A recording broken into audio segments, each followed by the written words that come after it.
पूजारे नाही वर्षा संभावना हेले आसंता 2 दिन भितरे राज्यर किछि अंचल रे वर्षा हेबार संभावना रही।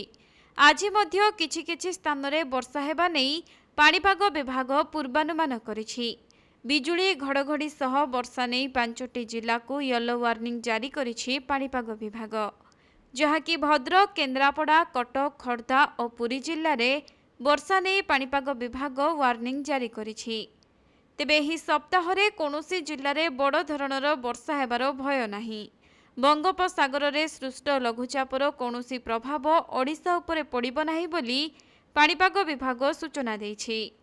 सेपटे वर्तमान वायुमंडल रे आर्द्रता रहुथिबारु दिन समय रे अधिक गुळुगुळी अनुभूत हेउछि। दिनर तापमात्रा स्वाभाविक ठारू 2 रु 3 डिग्री अधिक रहुथिबारु गुळुगुळी एवं गरम अनुभूत हेउतबा आंचलिक पाणीपाग विभाग सूचना देछि।